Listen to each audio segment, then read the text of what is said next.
Hello बच्चों, चलिए प्रश्न को पढ़ते हैं और समझते हैं। हमें एक कथन दिया है, यदि एक्स स्क्वायर सम नहीं है तो एक्स सम नहीं है। निम्नलिखित कथनों में से किसका विलोम कथन है? और इसके लिए हमें चार विकल्प दिए गए हैं और हमें सही विकल्प का चुनाव करना है। प्रश्न को हल करने से पहले प्रश्न के लिए हम मुख्य अवधारणा लिख लेते हैं। तो प्रश्न की मुख्य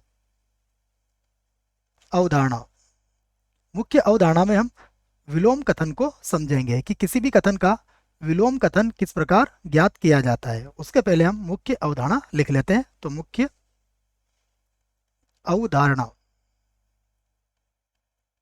जैसा मैंने आपसे कहा कि मुख्य अवधारणा में हम विलोम कथन को समझेंगे, तो मैं इस बात को यहाँ पर लिख भी देता हूं कि यदि हमें दिया जाए कोई कथन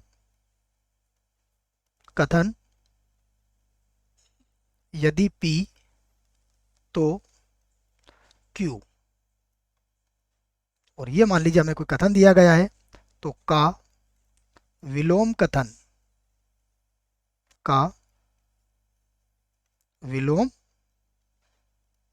कथन, देखो इसका जो विलोम कथन होगा वो होगा यदि Q तो P तो P, ये इसका विलोम कथन होगा। बस आपको ये याद रखना है। आइए प्रश्न को आरंभ करते हैं। सबसे पहले विकल्प ए की बात करते हैं। तो विकल्प ए जो है, हमें लिखा गया है यदि एक्स स्क्वायर विषम है तो एक्स सम होगा। तो मैं इसका विलोम कथन लिखता हूं क्योंकि मुझे विलोम कथन पता करना है। तो इसका विलोम कथन, इसका विलोम कथन होगा यदि एक्स सम है, एक्स सम है तो एक्स स्क्वायर विषम होगा। तो एक्स स्क्वायर विषम होगा। अब देखते हैं, ये हमने विलोम कथन लिखा है और हमारे पास क्या है, एक्स स्क्वायर सम नहीं है तो एक्स सम नहीं है। इसका मतलब बच्चों विकल्प ए तो हमारा गलत है।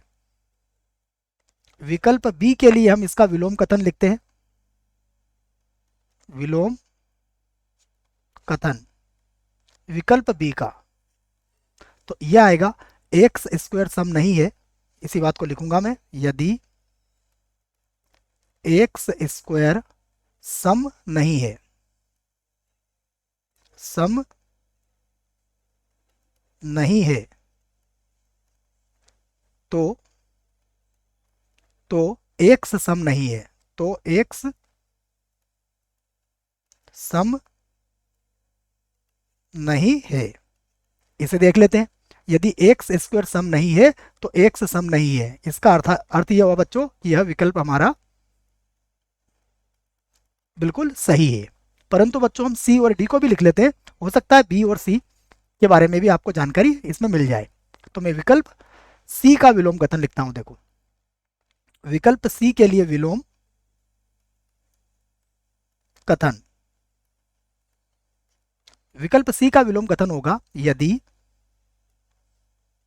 यदि एक्स स्क्वायर सम है, एक्स स्क्वायर सम है तो एक्स सम है, तो एक्स सम है, ये इसका विलोम कथन होगा।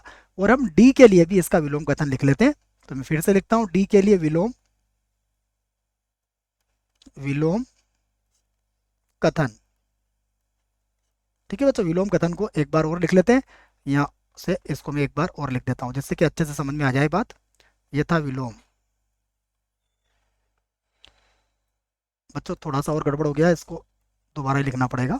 मैं इसको विलोम कथन लिख देता हूं यहाँ पर, विलोम कथन। देखो इसके लिए विलोम कथन क्या बनेगा, यह बनेगा यदि एक्स स्क्वायर सम है तो एक्स विषम है, तो एक्स विषम है। क्योंकि बच्चों हो सकता है हमारा अंतिम विकल्प सही हो, इसलिए हमने सभी विकल्पों के लिए विलोम कथन लिख लिए हैं। परंतु हमें पता है कि हमारा जो सही उत्तर है वो क्या है, बी हमारा सही उत्तर है। आशा करता हूं आपको इस प्रश्न का उत्तर समझ में आया होगा। धन्यवाद।